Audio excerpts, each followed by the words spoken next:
Kita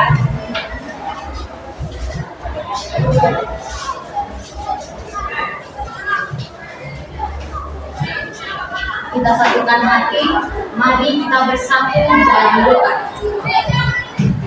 Allah Bapa yang bertahta dalam kerajaan surga, kembali kami mengucapkan puji dan syukur kepada-Mu Tuhan atas segala berkat dan kasih penyertaan Tuhan yang boleh kami rasakan hingga pada pagi hari ini. Terima kasih Tuhan Yesus atas Engkau yang memelihara setiap kehidupan kami, sehingga dari rumah kami masing-masing untuk angkatan kami ke sekolah ini dalam keadaan selamat.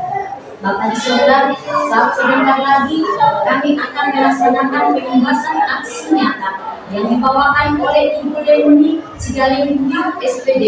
Kiranya Tuhan yang memberkati mulai dari awal pertengahan hingga berakhirnya berjalan dengan lancar. Terpujilah nama-Mu ya Bapa, hari ini kita sampai selama-lamanya. Amin. Terima kasih Bu. Sebelumnya saya ingin menyapa hadirin yang hadir pada pagi hari ini, yaitu kepada yang terhormat Bapak Kepala Sekolah SMA Negeri 1 Sumatera Barat, dan kepada yang kami banggakan yaitu Bapak Ibu guru yang hadir pada pagi hari ini. Selamat pagi. Selamat pagi. Berikutnya kita akan mendengarkan kata sambutan yang akan disampaikan oleh Bapak Kepala Sekolah kita. Kepada Bapak akan dipersilakan.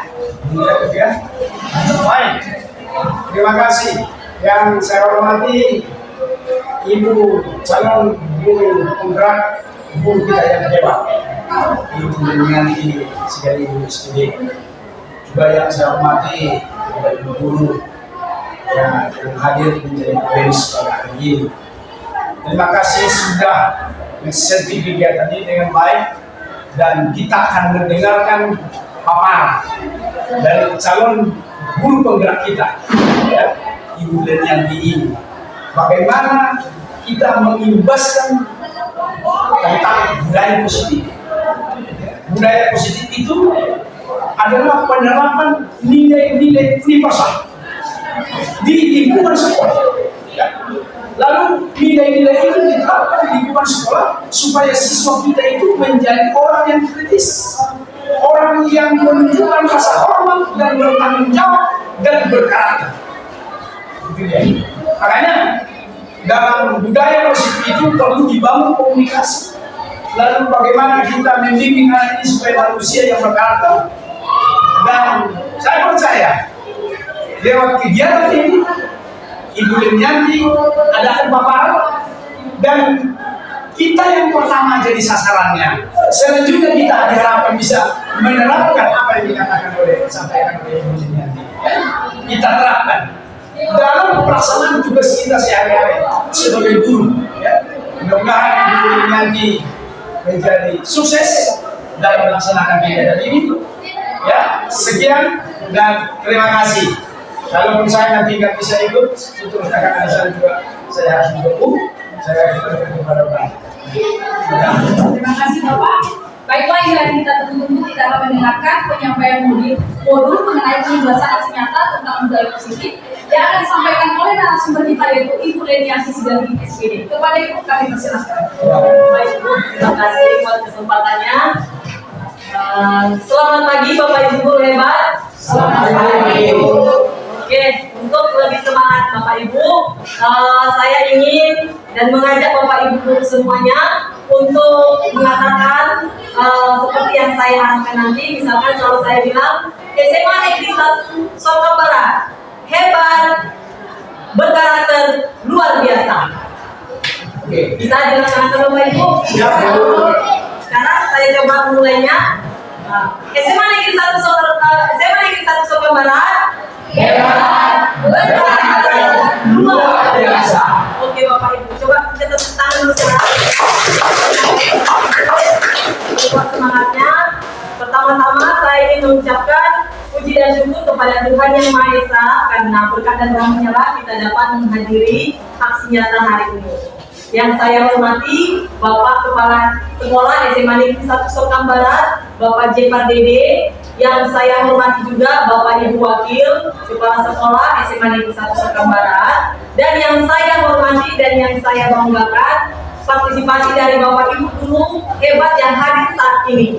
Terima kasih Bapak Ibu karena sudah memberikan kontribusi dan kerjasamanya untuk mensukseskan pembebasan aksi nyata budaya positif yang kita laksanakan pada hari ini. Baik Bapak Ibu, sekarang kita akan memulai materi kita. Tetapi sebelum kita memulai materi pembebasan aksi nyata hari ini, baik, sebelum kita memulai materi pembebasan aksi nyata hari ini, ada baiknya kita membudayakan budaya positif hari ini dengan cara tersenyum. Baik Bapak Ibu, ini kita senyum dulu sebentar selama 30 detik. Baik, saya akan mengajak Bapak Ibu semua yang hadir saat ini untuk berdiri sebentar. Terima kasih.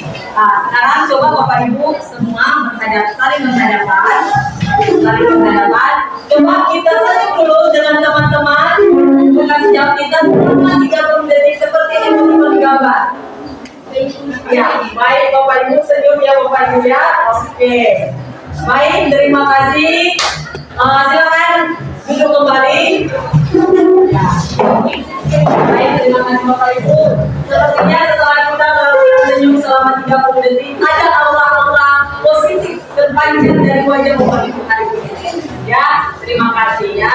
Sekarang untuk lebih lanjutnya kita kembali ke dalam kesepakatan forum aksi nyata. Jadi seperti Bapak Ibu, sebelum saya memulai aksi nyata ini, kita akan mengadakan kesepakatan kelas atau kesepakatan forum nyata. Seperti yang saya buat hari ini, yaitu yang pertama menghargai siapapun yang hadir saat ini. Ya, kemudian menjadi pendengar yang baik, berpakaian yang rapi dan sopan. Sepertinya Bapak Ibu yang hadir saat ini sepertinya semua sudah rapi, cantik dan ganteng semua ya Bapak Ibu ya. Oke, terima kasih. Kemudian izin saat hendak keluar kelas boleh makan minum dengan tenang. Bagi Bapak Ibu guru yang hebat, kalau ada kesepakatan kelas yang mau ditambah, silahkan ditambah Bapak Ibu. Adakah kira-kira Bapak Ibu? Ya. Baik Pak, silakan Pak Rinaldi. Saat mengajukan pertanyaan, salahnya kita angkat tangan. Baik Bapak Ibu, terima kasih ya. Pada saat mengajukan pertanyaan, membiasakan diri untuk mengangkat tangan dengan sopannya. Terima kasih partisipasinya kita masukkan ke dalam kesepakatan forum aksi nyata kita hari ini. Ada lagi Bapak Ibu yang berkenan untuk memberikan partisipasinya, kontribusinya untuk kesepakatan kita sebelum kita mulai materi ini. Baik, kepada ibu-ibu juga, sudah senyum dari tadi, ayo. Siapa tahu ada yang mau dikasih kesepakatannya? Ya, tidak ada. Untuk Ibu Kuti,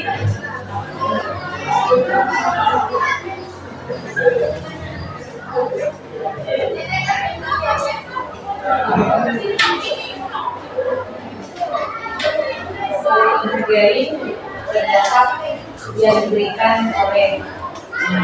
baik Ibu Kuti, terima kasih saling menghargai pendapat yang disampaikan oleh teman-teman senior kita. Baik, saya rasa sudah cukup untuk kesepakatan kita hari ini untuk aksi nyata yang akan kita adakan hari ini. Terima kasih buat sebagai moderator. Kita coba slide selanjutnya. Baik, untuk materi kita hari ini adalah tentang budaya positif. Ya, budaya positif ini sepertinya tidak asing lagi bagi kita Bapak Ibu. Ya, coba kira-kira untuk Bapak Ibu yang hadir saat ini, apakah yang muncul di dalam pikiran kita tentang budaya positif? Adakah kira-kira Bapak Ibu yang memberikan tanggapannya tentang budaya positif?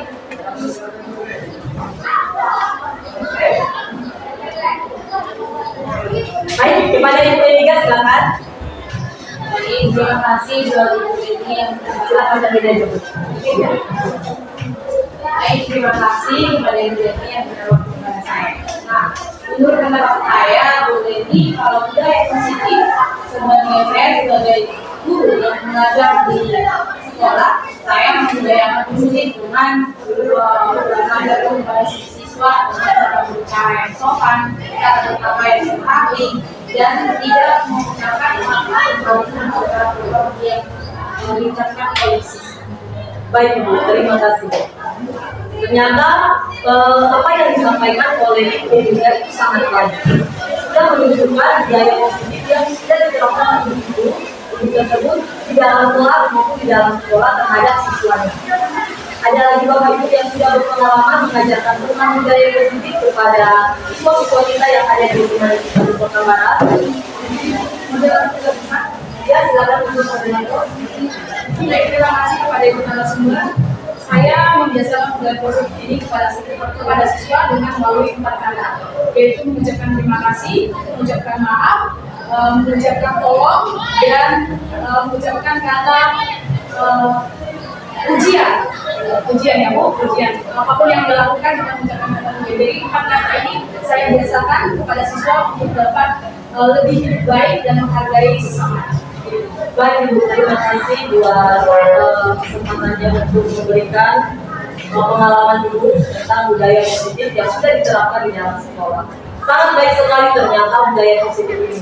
Sepertinya budaya positif ini memang sudah kita laksanakan, tetapi kita belum memahami apa maknanya tentang yang kita lakukan sehari-hari tentang budaya positif.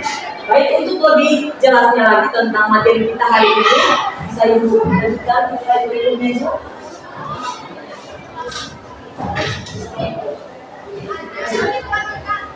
Baik, budaya positif.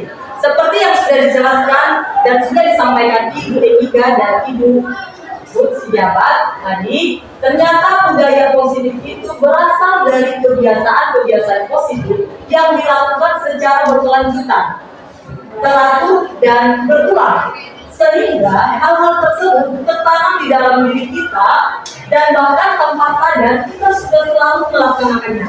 Seperti tadi yang sudah diucapkan oleh Ibu Ega dan juga yang dikatakan oleh Ibu, yaitu memberikan salam, dan juga Ibu Ega tadi mengarahkan siswanya untuk berpakaian rapi dan sopan. Kemudian budaya positif tersebut juga adalah sebagai contoh contohnya yaitu berdoa sebelum makan. Itu juga termasuk tentang budaya positif. Kemudian duduk ketika minum, menyapa teman dengan sopan, dan lain sebagainya. Masih banyak contoh-contoh budaya positif yang sudah kita laksanakan sehari-hari.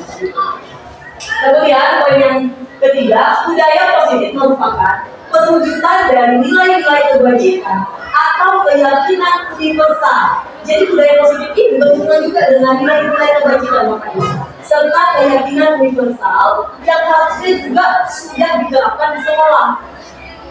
Sedangkan poin yang keempat, dalam pendidikan dan pengajaran, budaya positif ini sangat perlu ditanamkan dan dilaksanakan supaya pendidikan mencapai hasil yang maksimal.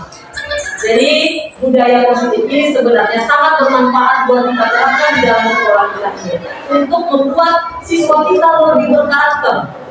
Jadi karakter ini akan timbul dari dalam diri siswa ketika kita membiasakan budaya positif terhadap diri kita sendiri dulu, kemudian kepada siswa, dan akan menjadi suatu kebiasaan di dalam sekolah.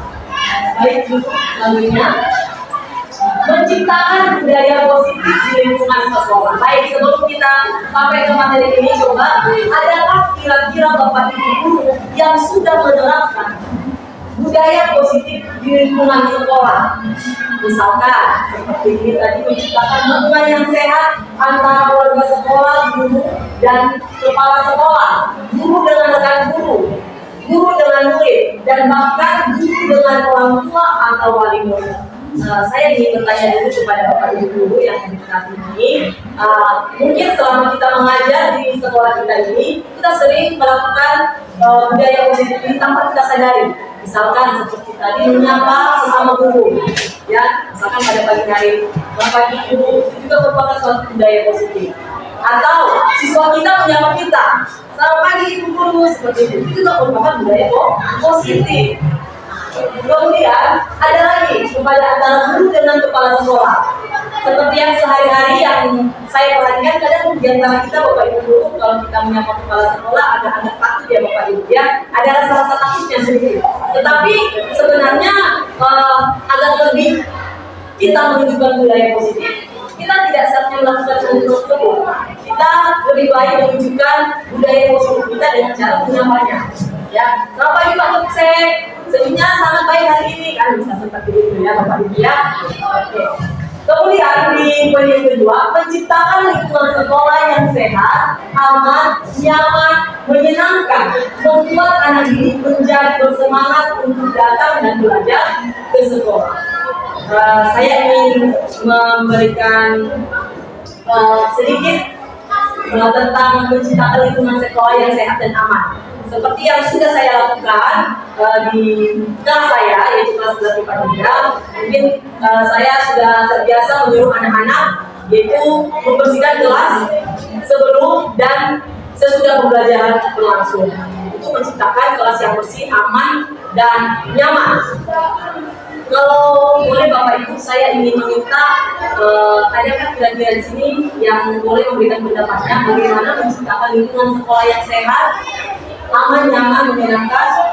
Kira-kira ada Bapak Ibu yang menceritakan pengalamannya sedikit saja. Baik Ibu Remiga, silakan.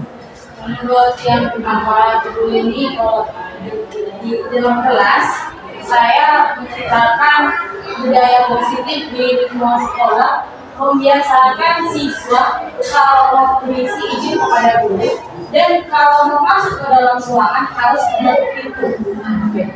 Kemudian ketika mau masuk ke dalam kelas, saya membudayakan siswa harus memasukkan mus ke dalam bajunya supaya hati. Itu yang saya budayakan setiap saya masuk ke kelas. Baik, terima kasih Bu Remiga sudah menceritakan pengalamannya untuk menciptakan budaya positif di dalam kelas. Ya, ternyata bagus sekali Bu Remiga menceritakan bagaimana cara dia mendidik anaknya untuk melakukan budaya positif. Seperti tadi, setiap anak kalau misalkan masuk ke dalam kelas harus rapi, memasukkan bajunya ke dalam celana atau bukornya. Itu juga merupakan cara kita sebagai guru menciptakan budaya positif di sekolah atau di dalam kelas. Baik, selanjutnya. Jadi Bapak Ibu, budaya positif ini ternyata terbagi atas beberapa bagian. Ya, Bapak Ibu ya. Yang pertama itu adalah disiplin positif dan nilai-nilai kebajikan universal. Kemudian poin yang kedua yaitu teori motivasi, hukuman, dan penghargaan serta restitusi. Yang ketiga adalah keyakinan kelas. Ini yang sudah kita lakukan tadi, yaitu kesepakatan kelas. Kemudian poin yang keempat, kebutuhan dasar manusia. Yang poin kelima yaitu 5 posisi kontrol. Dan yang terakhir adalah tentang segitiga restitusi. Jadi Bapak Ibu, poin-poin berikutlah yang akan saya paparkan hari ini kepada Bapak Ibu guru tentang bagian-bagian dari budaya positif seperti apa dan bagaimana cara kita untuk menerapkannya dalam sekolah kita ini.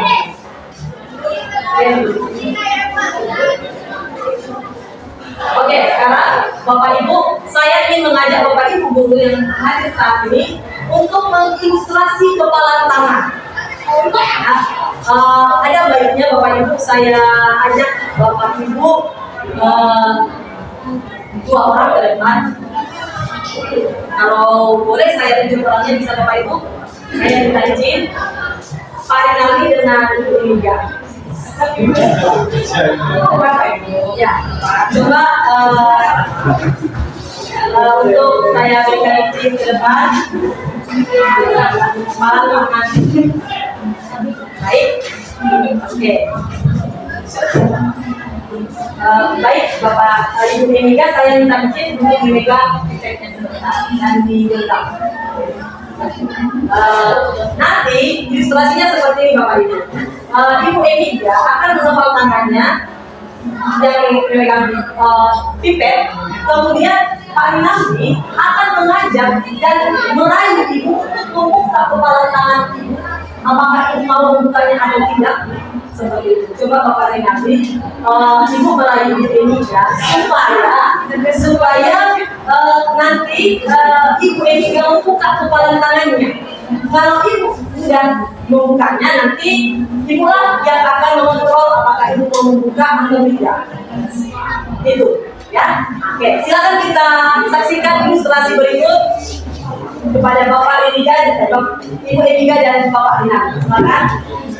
Oke, terima kasih kesempatannya Ibu Ibu yang sudah memberi kami sebuah kegiatan yang dinamakan pengembangan tangan, bagaimana supaya kepala ini bisa dibuka dengan baik atau ikhlas. Ya, terima kasih. Ya, kepada Ibu Emika, Maju saja, Bapak.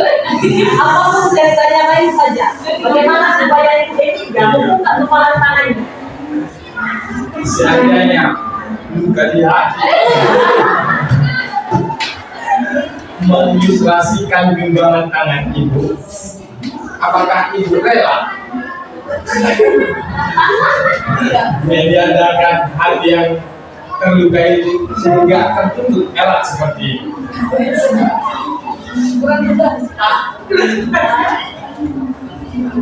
Seandainya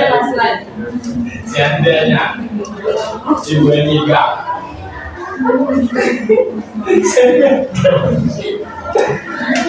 hati yang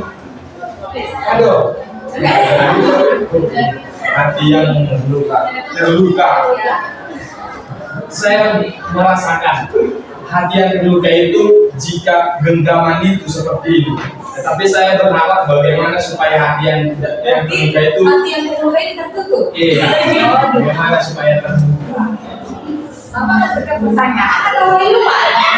Kira dengan menggunakan bahasa yang bisa dikategorikan ilustrasi, ya kan? Itu dia.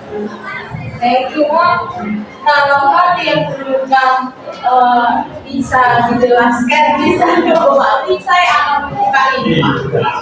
Tapi kalau tidak diobati atau dikasih penjelasan, saya tidak membuka. Baik, terima kasih buat Ibu Emika dan Pak Rian. Terima kasih buat partisipasinya. Oke. Jadi dari konsultasi yang sudah diberikan oleh Ibu Emika dan Pak Rian tadi, bisa kita simpulkan bahwa ketika kita mengepal tangan, apapun ceritanya, ketika seseorang merayu kita untuk membuka tangan kita ini, kitalah kuncinya untuk mengontrol apakah kita membukanya atau tidak. Begitu Bapak Ibu ya, penjelasan dari ilustrasi yang sudah diperagakan oleh Pak Rinaldi juga dengan Ibu Emika tadi. Dan sebagai penjelasan dari ilustrasi kepalan tangan yang sudah kita lakukan tadi, yang memegang kontrol atas kepalan tangan kita, apakah kita membuka atau menutup kepalan tangan kita adalah diri kita sendiri. Itulah penjelasan dari ilustrasi. Sedangkan poin yang kedua, kita sendirilah yang memegang kontrol atas kepala tangan kita. Apakah kita membuka atau menutup kepala tangan kita, itu tergantung pada diri kita masing-masing. Sedangkan tidak ada orang yang bisa mempengaruhi atau memaksakan kehendaknya seperti yang dilakukan oleh Pak Rinaldi tadi. Apapun ceritanya, walaupun banyak layuan-layuan global tadi yang diberikan kepada Ibu Emika, tetap Ibu Emika yang memegang kontrol atau kendalinya. Itu ada di dalam diri kita, Bapak. Sebagai guru di SMA Negeri 1 Samarinda. Baik, terima kasih sudah melakukan partisipasi kepala tangan tadi. Saya sangat bersyukur punya Bapak Ibu guru yang hadir saat ini memberikan kontribusinya. Selanjutnya, baik, kita masuk ke teori kontrol. Seperti yang sudah kita lakukan tadi, ilustrasi tangan, itu merupakan ilustrasi tentang bagaimana teori kontrol yang disampaikan oleh Dr. William Fraser, merupakan psikiater dan pendidik terkait miskonsepsi terhadap makna kontrol tadi yang sudah kita lakukan. Ilusi guru mengontrol murid. Jadi ceritanya kepala tangan tadi adalah ilusi kita sebagai guru untuk mengontrol murid. Penjelasannya adalah pada dasarnya kita tidak dapat memaksa murid untuk berbuat sesuatu jika murid tersebut memilih untuk tidak melakukannya. Misalkan Bapak Ibu kan menyuruh siswa kita supaya setiap masuk ke dalam kelas pakaiannya kan harus rapi. Baik, kita kan mengontrol siswa Bapak Ibu. Kalau seandainya siswa tersebut tidak mau, tentu kita akan marah. Jadi penjelasannya, jika murid tersebut memilih untuk tidak melakukannya, itu Bapak Ibu ya. Jadi tetap juga siswa tersebut harus ada niat untuk melakukan. Kalau dia tidak berniat, maka dia tidak akan melakukan kontrol yang sudah kita lakukan tadi. Seperti itu. Kemudian poin yang kedua, walaupun tampaknya guru sedang mengontrol murid, hal demikian terjadi karena murid sedang mengizinkan dirinya sendiri untuk kita kontrol. Seperti itu. Itu penjelasan dari Ibu Keras Kepala. Kemudian, jika kita ingin membuat perubahan, maka ubahlah terlebih dahulu pola pikir kita sendiri, kemudian terapkanlah dalam sikap dan perilaku kita. Jadi Bapak Ibu siswa yang kita ajari dan kita didik di sekolah ini, itu dapat menjadikan kita sebagai contohnya, sebagai panutan. Kalau kita sebagai guru datang terlambat ke sekolah, maka siswa kita juga akan mengikuti cara kita tersebut. Atau sesimpelnya, contoh simpelnya, kalau ibu guru dan bapak guru datang ke kelas terlambat, tidak sesuai dengan jam mengajar, maka siswa juga akan mengikuti cara kita seperti yang sudah kita lakukan. Karena gini pikiran siswa, guru saya juga seperti itu, maka saya juga bisa kok melakukan seperti itu. Kemudian, terapkanlah dalam sikap dan perilaku kita. Ya, jadi kita budayakan hal-hal positif dulu dari diri kita sendiri, baru kita terapkan kepada siswa, supaya siswa juga meniru tindakan yang sudah kita lakukan. Kemudian secara konsisten dilakukan dalam kehidupan sehari-hari. Jadi budaya positif, hal-hal positif yang sudah kita terapkan tadi, jangan kita lakukan secara berubah-ubah. Kita harus tetap konsisten. Kalau kita datang tepat waktu, maka datanglah tepat waktu setiap hari. Kalau kita berpakaian rapi di dalam kelas, maka siswa juga akan menirunya. Ibu ini ibu cantik, saya ini kalau masuk dia selalu rapi, dia selalu cantik, dia selalu tersenyum. Jadi siswa juga akan melihat tindakan kita, perilaku kita ketika kita melakukan hal-hal yang positif di dalam kelas. Seperti itu ya Bapak Ibu ya. Selanjutnya, baik, kita masuk ke dalam pola pikir atau paradigma manusia. Tentu kita semua memiliki pola pikir, tetapi hal ini kita kaitkan dengan teori kontrol yang sudah saya jelaskan tadi Bapak Ibu, dengan stimulus respon. Ada bedanya. Dari tabel tersebut kita lihat perbedaan. Kalau di dalam stimulus respon, misalkan yang poin yang pertama, realitas atau kebutuhan kita sama, sedangkan di dalam teori kontrol tadi, realitas atau kebutuhan kita itu berbeda. Jadi kebutuhan Bapak Ibu guru dengan siswa itu juga berbeda. Itu di dalam teori kontrol. Sedangkan di dalam stimulus respon, kebutuhan siswa dan guru itu dianggap sama. Kemudian poin yang kedua, semua orang melihat hal yang sama. Itu lalu dilakukan dalam stimulus respon. Sedangkan di dalam teori kontrol, setiap orang memiliki gambaran berbeda. Poin yang ketiga, kita mencoba mengubah orang-orang agar berpandangan sama dengan kita. Itu hal yang salah Bapak Ibu ya. Sedangkan di dalam teori kontrol, kita berusaha memahami pandangan orang lain tentang dunia. Jadi kalau kita misalkan memahami bahwa tindakan siswa itu sangat baik, misalkan siswa ini sangat baik, tapi guru yang lain berpendapat berbeda dengan apa yang kita pikirkan. Itu maksudnya Bapak Ibu. Kemudian untuk poin yang keempat, perilaku guru dilihat sebagai suatu kesalahan. Mungkin kita sering melakukan itu ya Bapak Ibu ya. Terlebih saya juga termasuk. Tapi setelah saya pelajari budaya positif ini, saya sudah mulai menerapkan bahwa hal yang saya lakukan itu salah. Perilaku guru dilihat sebagai suatu kesalahan. Sedangkan di dalam teori kontrol, semua perilaku memiliki tujuan. Oke, kemudian orang lain bisa mengontrol saya di dalam stimulus respon. Sedangkan di dalam teori kontrol, hanya Anda yang bisa mengontrol diri Anda. Poin yang berikutnya, saya bisa mengontrol orang lain. Mungkin Bapak Ibu pernah melakukan hal yang sama, Bapak Ibu. Kalau saya sendiri juga pernah, saya bisa mengontrol orang lain. Saya lakukan itu kepada siswa saya sendiri. Itu di dalam stimulus respon yang sudah kebiasaannya yang sudah salah kita lakukan. Dalam teori kontrol, Anda tidak bisa mengontrol orang lain. Ya, kita lanjut poin yang pemaksaan ada pada saat rujukan gagal. Jadi kalau kita bujuk siswa kita untuk melakukan apa yang kita inginkan dan bujukan kita itu tidak dilaksanakan, tentu kita akan marah Bapak Ibu ya.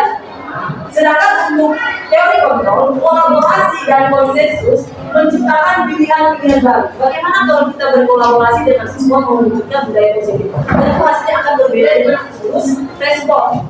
Oke. Poin yang terakhir, model berpikir menang atau kalah. Jadi dalam stimulus respon ada model berpikir yang menang atau kalah. Jadi sedangkan untuk teori kontrol tidak ada model seperti itu. Ya, model berpikir menang-menang. Jadi dua-duanya menang. Ya Bapak Ibu ya. Sedangkan stimulus respon ada yang kalah.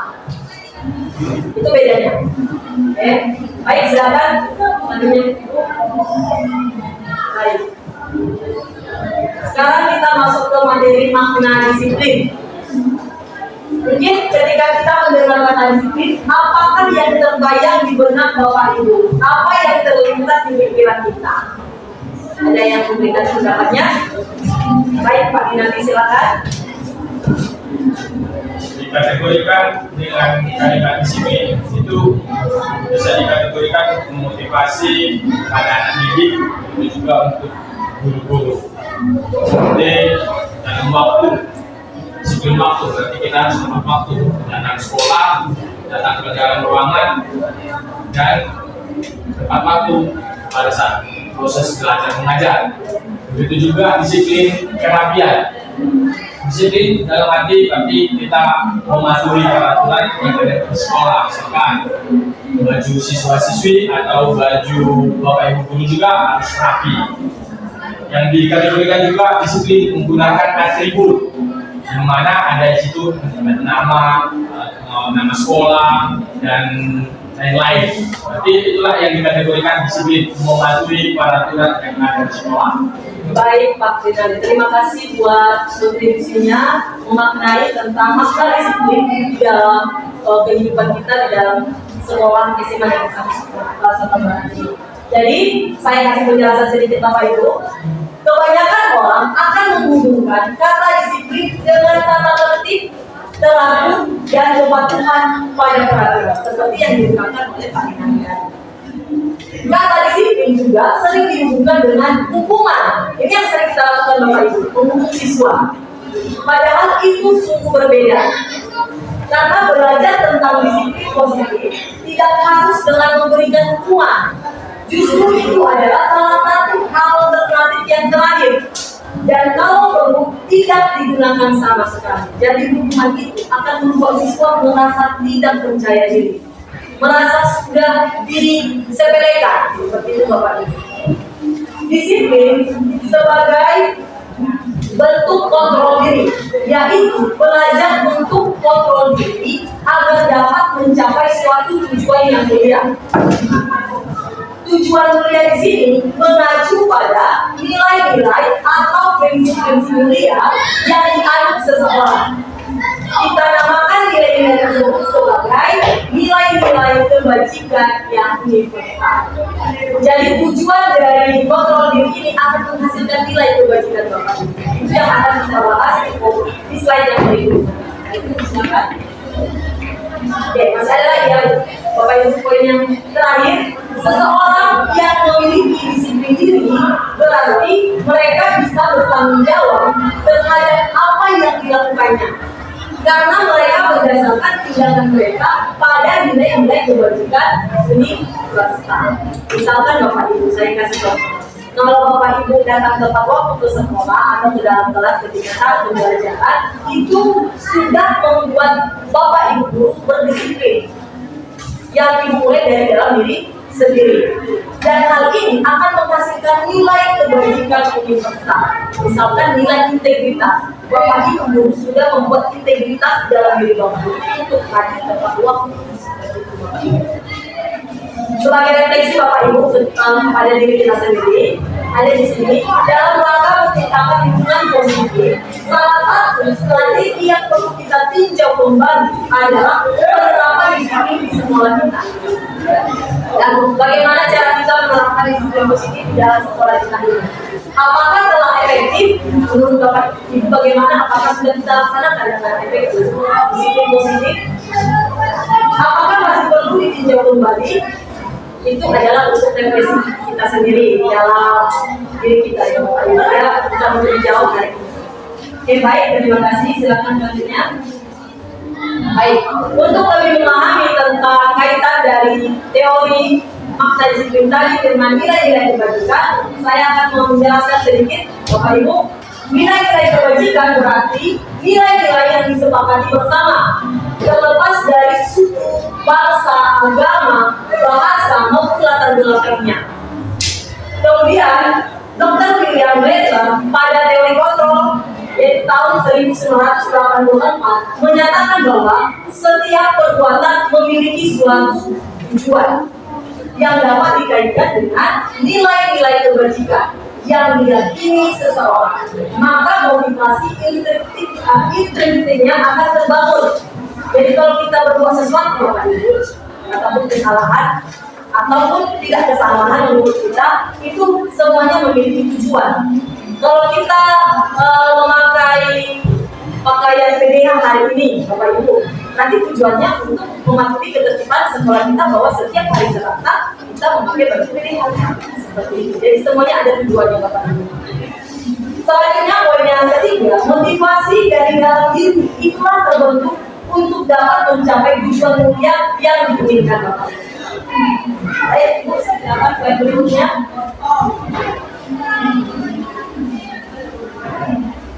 Berikut nilai-nilai kebajikan sesuai dengan profil pelajar Pancasila. Jadi kita kan sudah mengadakan tentang pembelajaran kurikulum merdeka yang berkaitan dengan profil pelajar Pancasila. Profil pelajar Pancasila ini memiliki nilai-nilai kebajikan antara lain beriman, bertakwa kepada Tuhan Yang Maha Esa dan berakhlak mulia. Ini yang nomor satu, Bapak Ibu. Kalau kita tidak memiliki iman dan takwa kepada Tuhan, mungkin diri kita sudah hancur, gitu ya. Yang kedua adalah mandiri. Yang ketiga bernalar kritis. Yang keempat berkebinekaan global. Yang kelima itu bergotong royong. Dan yang terakhir tadi adalah kreatif. Baik, selanjutnya. Baik. Sekarang di sini, di slide ini ada beberapa nilai-nilai kebajikan selain dari profil pelajar Pancasila tadi. Dan ini mungkin dan sudah kita laksanakan sebelumnya dalam pengalaman kita sehari-hari sebagai guru di SMA Negeri 1. Misalkan toleransi.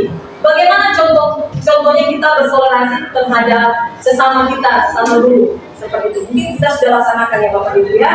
Kemudian rasa hormat, integritas, menghargai seperti yang kita lakukan saat ini. Kita menghargai setiap pendapat teman-teman kita, siapapun itu, tetap kita harus menghargai. Antusias, empati, keingintahuan, kerjasama, percaya diri, dan komitmen. Itu dia Bapak Ibu.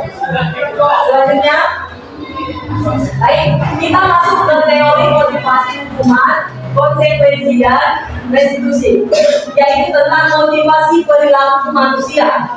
Motivasi perilaku manusia ini ada 3 Bapak Ibu. Yang pertama itu untuk menghindari ketidaknyamanan atau hukuman. Motivasi ini bersifat eksternal. Eksternal berarti berasal dari luar, ya. Sedangkan poin yang kedua untuk mendapatkan imbalan atau penghargaan dari orang lain. Motivasi ini juga bersifat eksternal, yaitu berasal dari luar kita, dari luar diri kita Bapak Ibu. Poin yang ketiga untuk menghargai diri sendiri dengan nilai-nilai yang kita percayai. Ini adalah motivasi yang akan membuat seseorang memiliki disiplin positif karena motivasi berperilakunya bersifat internal, bukan eksternal. Internal itu berasal dari diri kita. Kalau kita melakukan menghargai diri kita, misalkan kita sebagai guru, yaitu mengajar ke dalam kelas sesuai dengan rosternya dan juga datang tepat waktu, itu sudah menghargai diri kita sendiri sebagai guru Bapak Ibu. Ya, dan itu berasal bukan dari luar, tetapi dari keyakinan kita untuk melakukannya. Selanjutnya Bapak Ibu, Sebagai ilustrasinya, Bapak Ibu, sebagai seorang guru, saat kita hadir mengajar di kelas tepat waktu, itu merupakan motivasi ya. Motivasi apakah yang mendasari tindakan kita?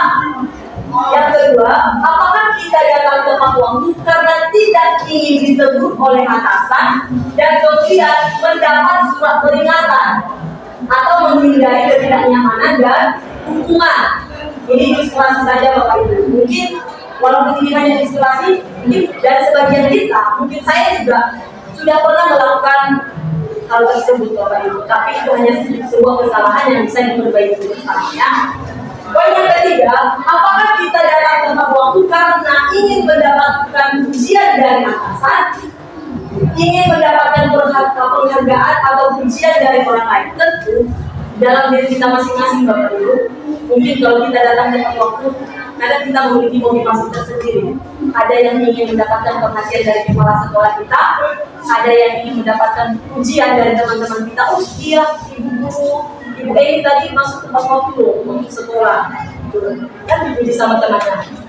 Ada juga karena takut, seperti saya Bapak Ibu. Saya juga kadang sering datang ke sekolah dengan takut ditegur oleh atasan saya, yaitu kepala sekolah. Ya Bapak Ibu ya. Kemudian yang keempat, atau apakah kita datang tepat waktu karena kita percaya nilai-nilai kebajikan, kita ingin menjadi orang yang menghargai waktu, menghargai diri kita sendiri. Poin yang keempat inilah yang belum ada saat ini mungkin dari diri kita sendiri. Ya Bapak Ibu ya, karena kebanyakan kita melakukan disiplin itu karena paksaan. Kebanyakan. Tapi saya sangat berharap kita guru SMA Negeri 1 Sorghum Barat melakukan disiplin ini karena motivasi dari diri sendiri. Oke. Baik. Ini di slide berikutnya di sini ada perbedaan antara hukuman dan konsekuensi. Sering kita melakukan hukuman ya Bapak Ibu ya kepada siswa kita. Oke, ini adalah perbedaan antara hukuman dan konsekuensi atau sanksi. Yang pertama, lari mengelilingi lapangan basket 2 kali dengan terlambat hari di sekolah. Siapa Bapak Ibu yang sering melakukan hal yang sama? Saya sudah pernah Bapak Ibu. Pada saat pembelajaran matematika ada siswa saya yang tidak mengerjakan PR, saya suruh lari Bapak Ibu ke lapangan sekolah. Jadi itu sangat membuat siswa itu merasa takut jadi ya. Oke. Kemudian membersihkan coretan yang dibuatnya di meja tulis. Siapa yang pernah menyuruh anak-anak kita seperti ini? Dan kira-kira baik untuk ternyata. Baik, itu hanya sebagai contoh saja Bapak Ibu ya. Murid diminta untuk push up 15 kali karena tidak menggunakan masker ke sekolah. Ini terjadi pada saat COVID Bapak Ibu. Ya, karena kita kan diwajibkan memakai masker. Menggantikan kertas tugas teman yang telah dicoret-coret. Adakah yang seperti ini Bapak Ibu? Ada ya? Yang terakhir berjauh di lapangan basket untuk 12 siang karena mengobrol dengan teman. Ada kira-kira Bapak Ibu yang melakukan penelitian di siswa? Ada ya? Tadi bisa Bapak ya? Murid diminta bertelanjang kaki sepanjang hari karena tidak menggunakan sepatu warna hitam sesuai peraturan sekolah. Ini biasanya ibu bikin ini. Ada siswa ada Bapak Ibu ya, disuruh buka sepatu gitu kan, terus disuruh telanjang kaki masuk ke dalam kelas dan dibuka disimpan ke siswa. Ternyata banyak yang sudah kita lakukan, hukuman dan konsekuensi.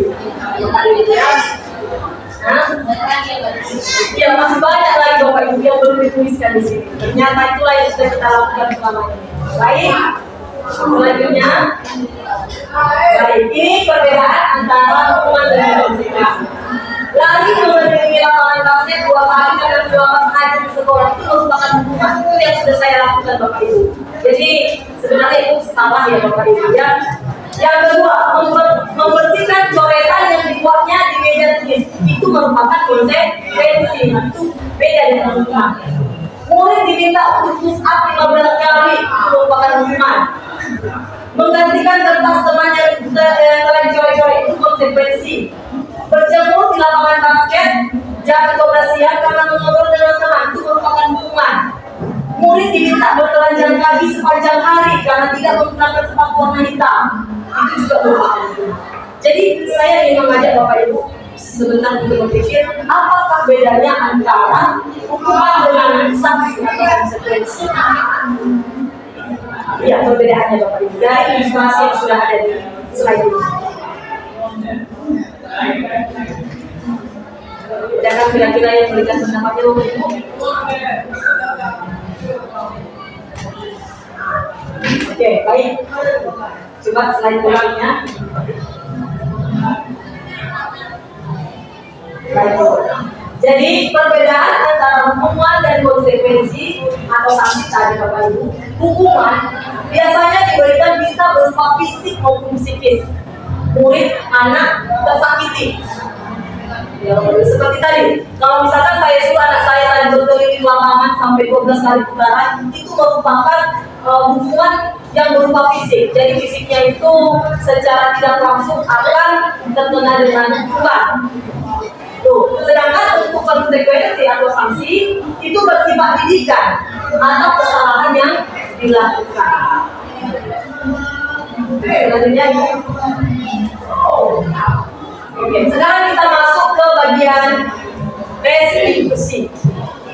Restitusi merupakan tindakan terhadap suatu pelanggaran pada umumnya berbentuk hukuman atau konsekuensi. Itu adalah pengertian daripada restitusi. Namun ada program disiplin positif lain di samping berbentuk hukuman atau konsekuensi, yaitu restitusi.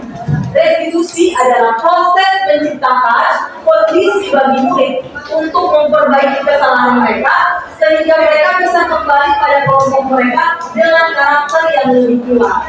Jadi lebih bagus ternyata kita lakukan restitusi daripada hukuman. Restitusi juga merupakan proses kolaboratif. Kolaboratif adalah kerjasama atau kolaborasi yang mengajarkan murid untuk mencari solusi untuk masalah mereka dan membantu murid berpikir tentang orang seperti apa yang mereka inginkan dan bagaimana mereka harus memperlakukan orang lain.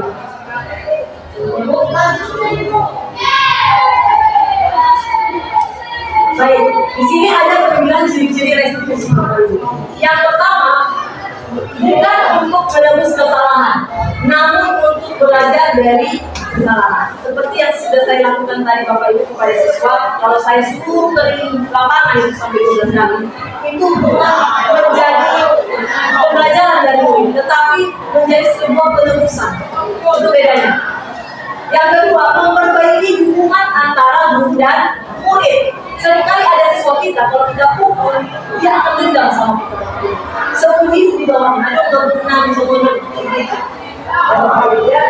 Kemudian yang ketiga, tawaran bukan paksaan. Restitusi menuntut untuk melihat ke dalam diri kita. Restitusi juga mencari kebutuhan dasar yang mendasari tindakan. Restitusi diri adalah cara yang paling baik. Kemudian yang ketujuh, restitusi fokus pada karakter, bukan tindakan. Yang terakhir, restitusi fokus kepada solusi, bukan hukuman. Baik, sebelum kita masuk ke dalam keyakinan kelas, supaya kita lebih semangat, tidak membosankan, ada baiknya kita lakukan ice breaking Bapak Ibu. Ya Bapak Ibu ya, supaya kita tidak menonton penjelasannya. Jadi saya ajak Bapak Ibu berdiri sebentar.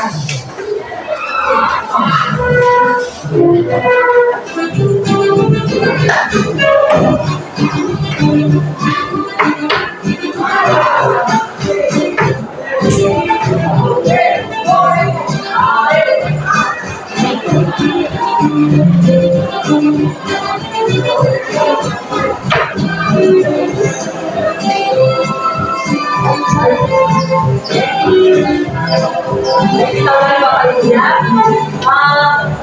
Saya mengajak Bapak Ibu semua untuk bergerak agar badannya lebih fresh dan lebih segar Bapak Ibu. Oke, mari kita lakukan. Oke, baik Bapak Ibu, mari kita lakukan SPT-nya.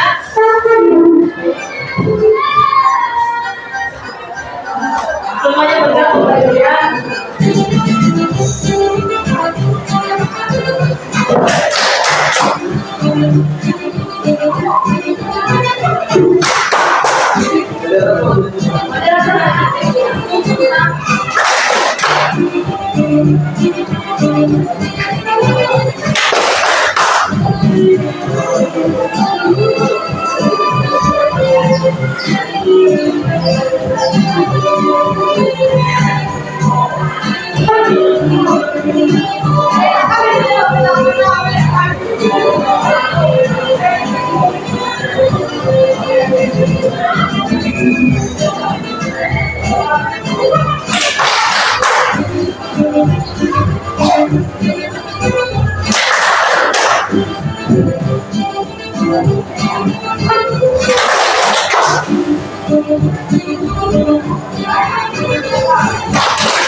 Oke, baik Ibu, terima kasih karena sudah melakukan SPT-nya agar kita lebih semangat lagi. Jadi lebih fresh ya Bapak Ibu ya, tidak mengulangi lagi.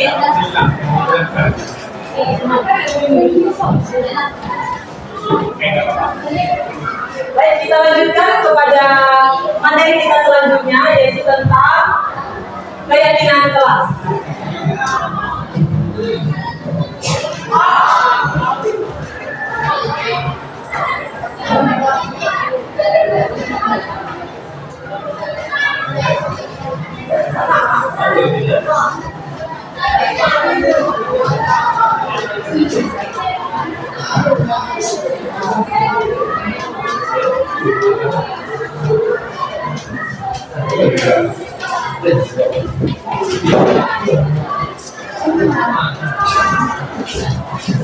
Baik Bapak Ibu, silakan sambil makan juga gak apa-apa. Sambil ada materi ini. Jadi kita masuk ke dalam materi tentang keyakinan kelas.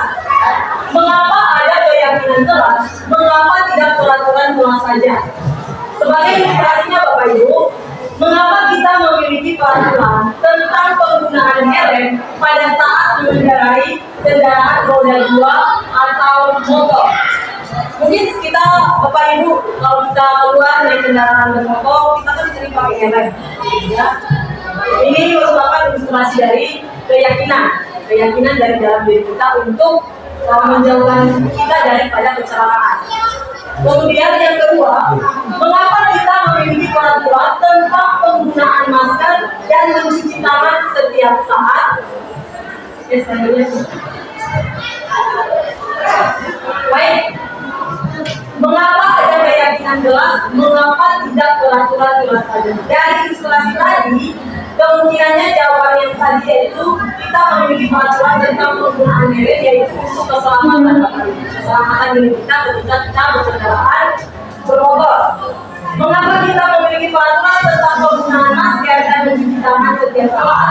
Jawabannya adalah untuk kesehatan atau keselamatan kita. Baik, dari ilustrasi tersebut, nilai-nilai keselamatan atau kesehatan inilah yang kita sebut sebagai suatu keyakinan. Nilai-nilai kebajikan menetapkan pada keyakinan seseorang dan akan lebih termotivasi dari dalam diri. Seseorang akan lebih tergerak dan bersemangat untuk menjalankan keyakinannya daripada hanya sekedar mengikuti serangkaian peraturan tertulis sekali waktu. Kita kan seringkali seperti itu. Kalau ada aturan di dalam sekolah kita juga sering melakukan pelanggaran karena peraturan tersebut tidak berasal dari keyakinan kita. Seperti yang kita sepakati sebelum memulai acara seminar ini, kita kan sudah buat kesepakatan itu kan untuk dari dalam diri kita sendiri. Dan itulah yang kita bersepakati bersama sebelum acara aksi nyata kita mulai. Poin yang ketiga, murid-murid pun demikian. Mereka perlu mendengarkan dan memahami arti sesungguhnya tentang peraturan-peraturan yang diberikan. Apa nilai-nilai kebajikan di balik peraturan tersebut? Apa tujuan utamanya?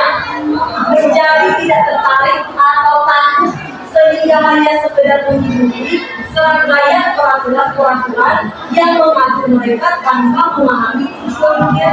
Sebagai contoh tadi Bapak Ibu ya, saya berikan ilustrasi sedikit. Tadi Ibu Emi mengatakan kepada siswanya harus rapi pada saat masuk ke dalam kelas. Tentu ini adalah aturan dari Ibu Emi sendiri, bukan dari diri siswanya. Ada baiknya kita Bapak Ibu mengajak siswa melakukan keyakinan diri, keyakinan kelas sebelum pembelajaran dimulai.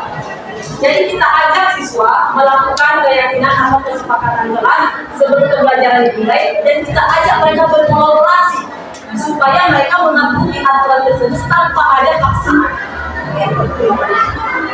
Oke? Jadi apa itu keyakinan kelas? Keyakinan kelas adalah sesuatu yang sudah disepakati bersama warga kelas untuk diyakini, dilaksanakan dari motivasi dorongan dalam diri sendiri mengenai sesuatu hal yang diyakini untuk dilakukan bersama-sama dan ditetapkan secara bersama-sama pula. Baik, berikut adalah prosedur pembentukan keyakinan kelas. Ini adalah cara kita membentuk keyakinan kelas di dalam kelas kita. Waktu kita memasuki kelas kita masing-masing. Yang pertama, mempersilahkan murid-murid di kelas untuk berjuang pendapat tentang peraturan yang perlu disepakati di kelas. Yang kedua, mencatat semua masukan-masukan murid di papan tulis atau di kertas yang besar, di mana semua anggota kelas bisa melihat hasil jual pendapat. Yang ketiga, menyusun keyakinan kelas sesuai prosedur seperti yang kita lakukan kesepakatan komisi nyata. Sesuai prosedur pembentukan keyakinan kelas dan gunakanlah kalimat-kalimat dalam bentuk positif. Kalimat dalam bentuk positif itu dilarang menggunakan kata tidak boleh dan juga dilarang. Ya, Bapak Ibu. Oke, contoh negatif. Jangan ribut di dalam kelas. Itu merupakan kalimat negatif. Nah, kalimat positifnya menjaga ketenangan atau kenyamanan di kelas. Jadi lebih enak baca. Yang poin pertama, setelah keyakinan kelas selesai dibuat, maka semua warga kelas dipersilakan meninjau ulang kembali keyakinan kelas selanjutnya bisa diletakkan di dinding kelas. Jadi Bapak Ibu bisa mengajak siswa-siswa kita untuk sebelum belajar kita sepakati apakah nanti waktu belajar kita harus menjaga ketertiban kelas, jangan ribut, tapi dengan belajar jangan membuang sampah, tapi dengan kalimat positif juga Bapak Ibu ya.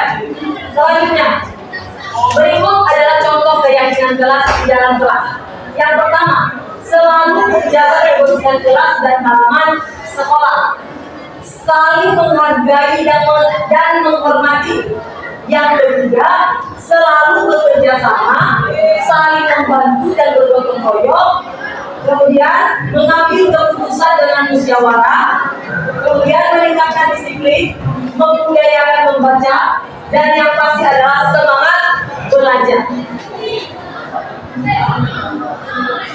Sekarang kita masuk ke dalam kebutuhan dasar manusia. Ternyata kita sebagai manusia memiliki kebutuhan dasar Bapak Ibu. Di sini ada keterangannya. Yang pertama, belonging. Belonging itu dalam bahasa Indonesianya apa kira-kira?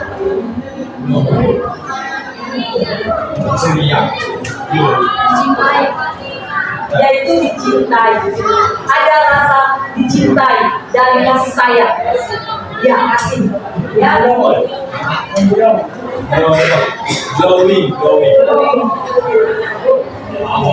kemudian yang kedua, power. Power itu dalam bahasa Indonesianya apa Bapak Ibu? Kekuatan. Ya. kekuatan. Ada lagi kekuasaan, ya, kekuasaan Bapak Ibu, ya. Oke, selanjutnya adalah fun. Fun itu dalam bahasa Indonesia-nya apa? Lucu, bersenang, ya, bersenang-senang, happy, ya.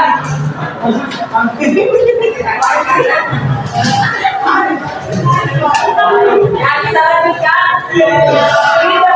Freedom itu dalam bahasa Indonesia kebebasan, ya, kita bebas. Dan ini semua masuk ke dalam survival. Survival itu adalah kebutuhan manusia. Kita lanjutkan.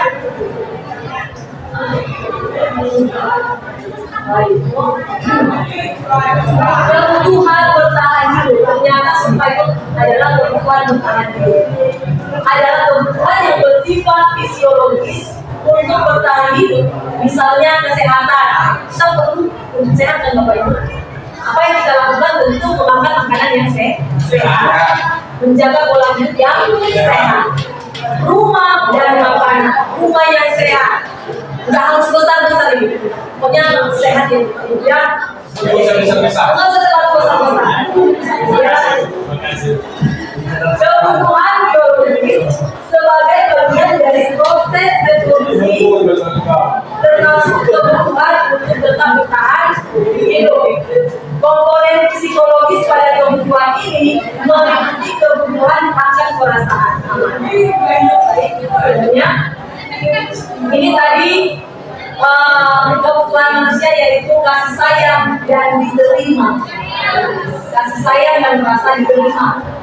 Ternyata penjelasannya kebutuhan untuk disayangi dan diterima meliputi kebutuhan akan hubungan dan koneksi sosial. Tentu kita di sini sangat ingin disayangi, kan? Begitupun dengan siswa kita, mereka juga sangat ingin untuk disayangi, diterima, dikasih perhatian, seperti dipuji. Oh, baik sekali karena ternyata kamu selama ini pintar sekali ketika itu, termasuk kasih sayang dan merasa diterima. Kemudian kita lanjutkan.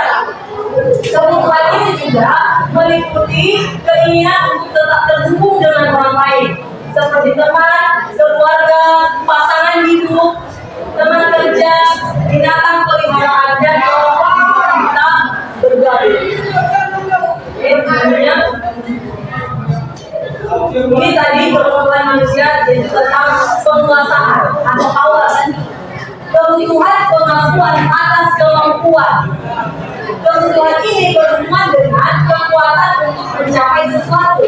Misalkan tadi kalau saya tunjuk tadi Bapak Rinaldi untuk menyampaikan pendapatnya tentang budaya positif, saya kasih pujian, terima kasih Bapak. Seperti itu merupakan kebutuhan pengakuan atas kemampuan dan diakui atas prestasi dan keterampilan kita, didengarkan dan memiliki rasa harga diri. Jadi kita merasa dihargai kalau kita dipercaya.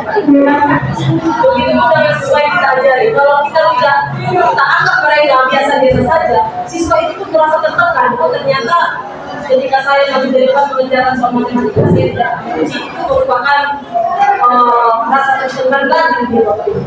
Tapi ternyata tidak berharga sama ibu ini. Jadi ada perlunya kita harusnya memberikan rasa pengakuan kepada mereka terhadap apa yang mereka capai. Kebutuhan ini meliputi keinginan untuk yang berharga, bisa membuat perbedaan, bisa membuat pencapaian, kompeten, diakui dan dihormati. Selanjutnya adalah kebebasan atau kebutuhan akan pilihan. Kebutuhan untuk bebas adalah kebutuhan akan kemandirian, otonomi, memiliki pilihan dan mampu menentukan arah hidup seseorang. Anak-anak dengan kebutuhan kebebasan yang tinggi menginginkan pilihan. Mereka perlu banyak bergerak, suka mencoba-coba, tidak terlalu terpengaruh orang lain dan senang mencoba hal baru dan menarik. Jadi kita sering menemukan ini dalam kelas, ada Bapak Ibu ya. Dan kira-kira bisa kasih contoh peserta didik yang menginginkan kebebasan dalam kelas. yang Bapak Ibu berikan ketika Bapak Ibu mengajar dalam kelas. Kira-kira bisa memberikan pengalamannya. Ya, Ibu Tuti silakan.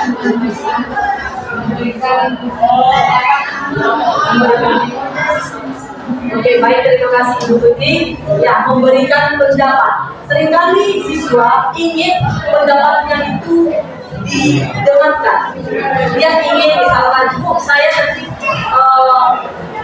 ingin belajar yang menyenangkan lagi, jangan bosan lagi. Kan seringkali seperti itu siswa. Jadi berarti dia ingin bebas seperti itu. Kemudian ada lagi kira-kira Bapak Ibu yang ingin berpendapat tentang kebebasan. Baik, saya akan berikan contohnya. Misalkan peserta didik kita pada saat belajar masih banyak yang lapar, yang belum makan dari rumah. Jadi mereka ingin pergi ke kantin sebentar dengan meminta izin kepada kita untuk kamar mandi. Tetapi tekniknya itu ke kantin Bapak Ibu. Seringkali kita menemukan hal itu. Ternyata anak-anak ingin bebas, tapi kita sebagai guru dapat mengontrol mereka dengan cara tersendiri.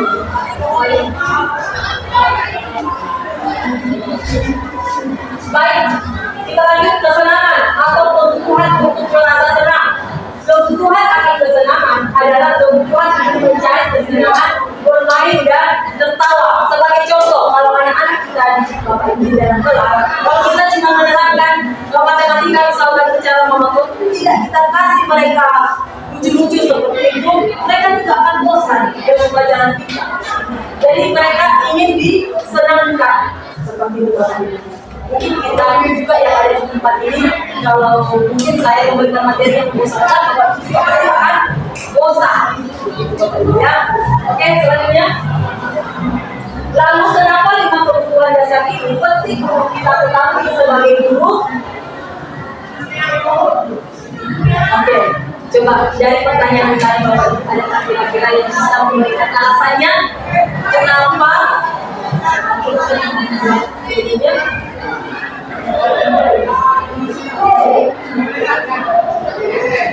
Kenapa 5 kebutuhan dasar ini penting untuk kita ketahui sebagai guru? Jadi ini ada cinta dan rasa kasih sayang, ada kekuasaan, ada tadi kekuatan dan merasa senang. Ada kira-kira yang bisa pendapatnya. Alasannya kita membutuhkan 5 kebutuhan dasar ini sebagai guru.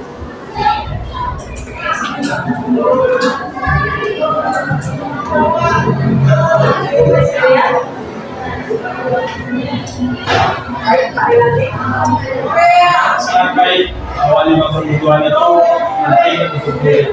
Sebab akan menjalin persaudaraan antara guru dan siswa.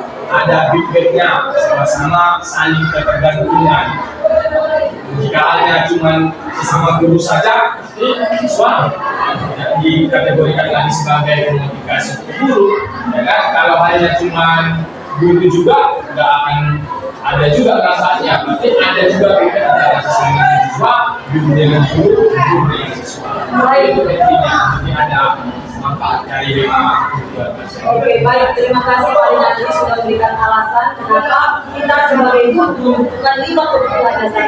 Karena memang kita sebagai guru harus memiliki hubungan kepada siswa atau kolaborasi kerjasama dengan siswa juga terhadap kita sebagai guru untuk membentuk kebutuhan dasar ini dalam kita, dalam diri kita, dan akan dan itu akan membentuk karakter kita sebagai guru dan membentuk karakter siswa kita di sekolah. Selanjutnya,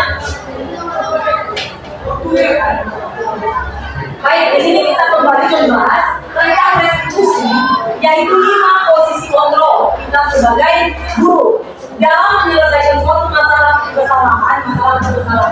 Ada 5 posisi kontrol yang diterapkan guru, yaitu yang pertama sebagai penghukum, yang kedua pembuat rasa bersalah. Siapa yang pernah yang pertama lagi Bapak Ibu penghukum? Bapak Ibu pernah nggak menghukum siswa? Ya, saya juga pernah Bapak Ibu, bahkan sering sekali. Bapak Ibu ya. Yang kedua, pembuat rasa bersalah. Siapa yang pernah membuat rasa bersalah itu seperti ini? Misalkan ada anak kita yang tidak mengerjakan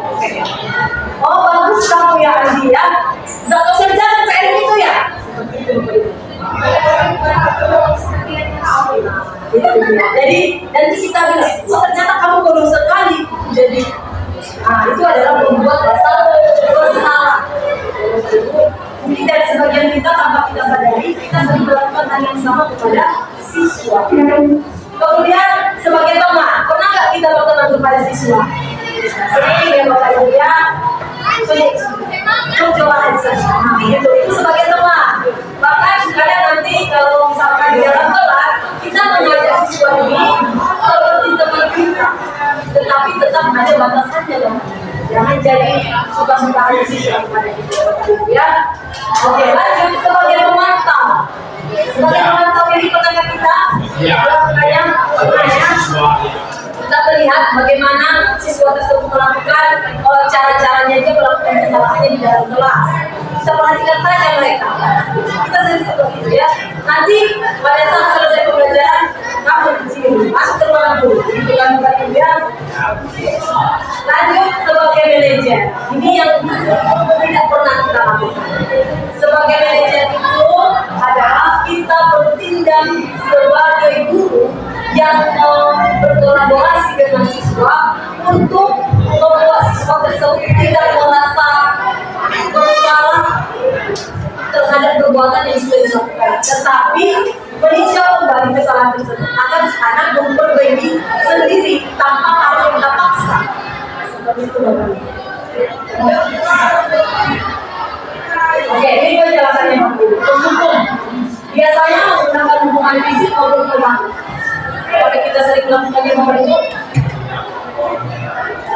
Oke, kalau saya juga Bapak Ibu, saya sudah pernah melakukan. Saya ambil dari situ tangannya, tidak mengerjakan PR. Atau bisa juga mencuri ya, atau mencari telinganya, itu merupakan penghukum. Karena mendukung siswa mengucapkan kalimat sila Pancasila. Oke, baik. Terima kasih Pak Yami sudah memberitahukannya. Dulu seperti ini, senantiasa percaya hanya ada satu cara agar pembelajaran bisa berhasil, yaitu cara dia dengan menghukum. Kita menganggap kalau kita hukum anak itu, kita hukum dia, kita berharap si anak ini tidak melakukan kesalahannya lagi. Tetapi kenyataan tidak seperti itu. Bahkan dia akan mengulangnya lebih besar lagi. Oke, yang ketiga, menghukum nada suara tinggi. Karena kita melakukannya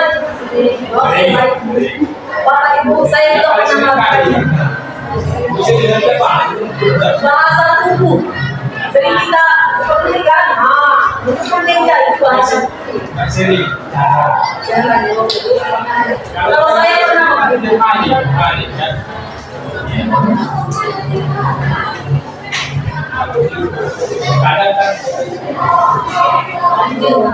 lanjut ya.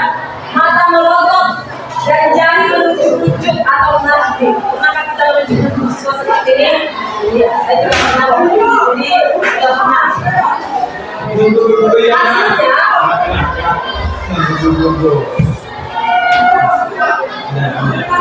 Baik, kita lanjutkan Bapak Ibu. Hasilnya adalah kemungkinan murid akan marah dan berdendam atau bersifat agresif. Itu hasil dari hukuman yang kita lakukan pada siswa. Membuat merasa bersalah. Contohnya, pada posisi ini biasanya guru akan bersuara lebih lembut. Ada seperti bunyi radio. Termasuk saya juga. Membuat merasa bersalah akan menggunakan keringan yang sebentar gitu ya, yang membuat orang lain merasa tidak nyaman, bersalah atau rendah diri. Sebenarnya kita sebagai guru biasanya ini mungkin sering melakukan. Kita coba seperti berdiam kepada siswa dan siswa akan melawan kita. Berdiam ya. Jadi mereka seakan-akan bersalah. Kata-kata yang berbuat dengan menggunakan seperti ini, namanya Bapak Ibu. Ibu sangat kecewa sekali dengan kami. Sebenarnya berapa kali Bapak sudah diketahui ya? Nah, itu juga ya. Gimana coba kalau orang tua kamu tahu kamu berbuat begini? Kata-kata seperti itu mungkin sering kita lakukan kepada siswa. Apalagi kalau tidak selesai tugasnya. Bahaya kok, begitu kan? Nah, itu sudah membuat anak tersebut merasa bersalah. Lanjut, hasilnya adalah murid akan merasa bersalah dalam mengecewakan ibu atau bapak gurunya. Murid akan merasa menjadi orang yang gagal dan tidak sanggup membahagiakan orang lain. Kadang-kala seperti ini lebih berbahaya dari sikap terhukum, karena dia mentalnya yang mentalnya yang ditentukan. Karena emosi akan tertanam rapat di dalam diri siswa dan murid tersebut akan menahan perasaannya. Baik, di sini kita sebagai teman, posisi guru sebagai teman, posisi kontrol sebagai teman, guru cenderung bernada suara ramah, akrab dan bercanda. Pernah kita melakukannya kepada siswa kita Bapak Ibu? Pernah ya, bahasa tubuh, merapat pada murid, mata dan senyum jenaka. Pernah kita melakukannya? Sebagai contohnya Bapak Ibu, nih, Adi, ayolah, bagaimana sih kamu? Kemarin kamu sudah janji ke Bapak kan? Kenapa tidak mau? Sering kita seperti itu ya, sambil tertawa, ringan. Ya sudah, tidak apa-apa, duduk di sana. Nanti Pak Guru bantu, sambil senyum-senyum. Itu adalah posisi guru sebagai teman. Bagaimana perasaan murid dengan sikap guru seperti ini? Ya, hasilnya adalah murid mungkin akan tersugesti. Apa maksudnya sugesti? Terpengaruh, terhipnotis. Ya, mau turun akan tergantung pada guru tersebut. Jadi, Bapak Ibu juga bergawi. Itu gebean kalau kita bedongan. Hasilnya, posisi teman pada guru bisa negatif ataupun positif. Positifnya, hubungan yang baik akan terjadi antara guru dengan murid. Guru di posisi teman menggunakan hubungan yang baik dan humor untuk mempengaruhi seseorang. Tetapi negatifnya Bapak Ibu, bila suatu saat guru tersebut tidak membantu murid, maka murid akan kecewa. Sering seperti itu ya. Murid hanya akan bertindak untuk guru tertentu dan tidak untuk guru lainnya. Murid akan tergantung pada guru. Makanya ada, kalau kita sering mendengarkan di kelas Bapak Ibu, aku suka kali dong sama ibu Bapak itu. Dari siswa kan jadi seperti itu. Bapak Ibu sering ketawa-ketawa saat belajar matematika. Atau ibu itu cantik sekali kalau masuk ke dalam kelas itu ada yang berbeda itu seperti itu kan Bapak Ibu. Aja seperti itu. Atau baru dong, kalau masuk ke dalam kelas karena baru misalkan naik aja, aku semua kali sering ketek lagi dia, ramah lagi sama aku. Senyum-senyumnya menambah. Istrinya, Bapak Ibu ya, contohnya. Makanya, baik posisi guru sebagai pemantau. Memantau berarti mengawasi. Pada saat kita mengawasi, kita bertanggung jawab atas perilaku orang-orang yang kita awasi. Posisi pemantau berdasarkan pada peraturan dan konsekuensi. Ada dasarnya Bapak Ibu.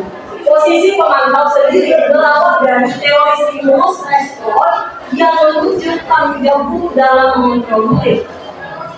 Baik, contohnya seperti ini. Misalkan guru, Adi adalah muridnya. Tahu Pak, kamu jam berapa kita memulai pelajaran? Si murid menjawab, tahu Pak. Kemudian guru, kamu terlambat 15 menit. Apakah kamu sudah mengerti konsekuensi yang harus dilakukan dan terlambat? Ini adalah posisi guru sebagai pemantau. Ini contohnya. Data si Adi sebagai siswa, paham Pak, saya harus tinggal kelas pada jam istirahat nanti dan mengerjakan tugas ketertinggalan saya.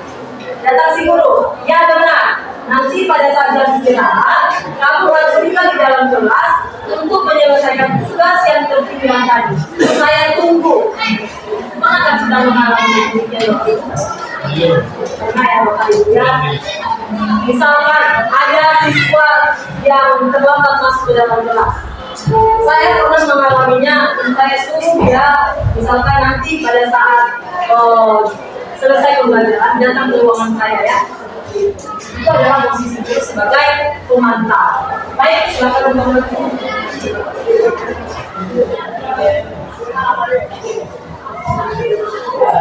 Hasil dari ilustrasi tadi, murid memahami konsekuensi yang harus dijalankan karena telah melanggar salah satu peraturan sekolah. Kemudian guru tidak menunjukkan suatu emosi yang berlebihan, menjadi marah atau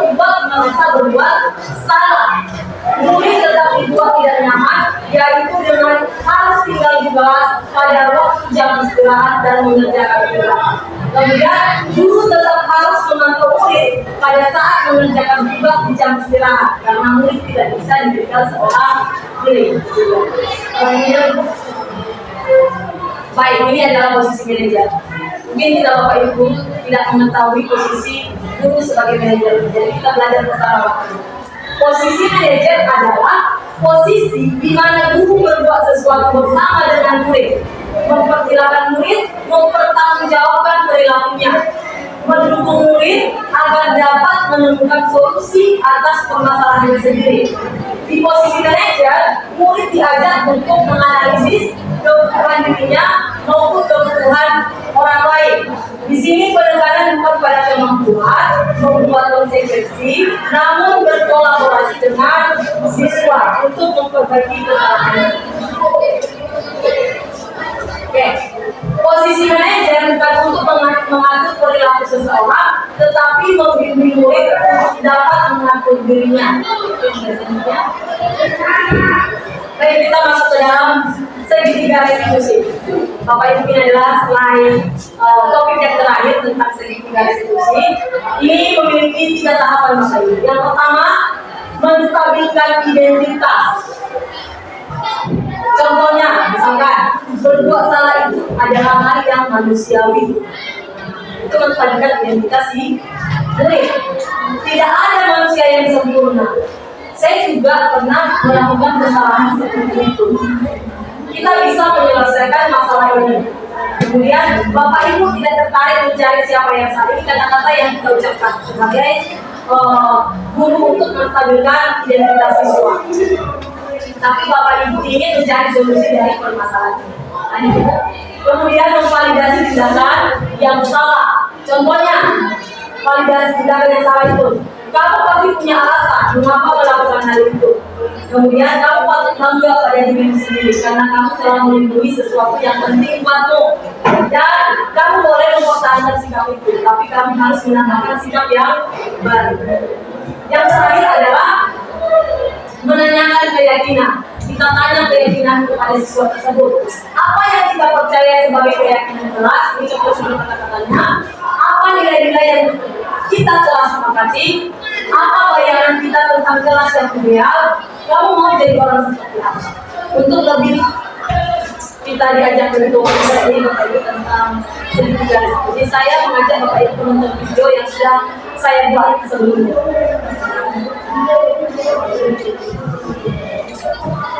Baik, beberapa di desa, tapi apa terlihat marah, besar.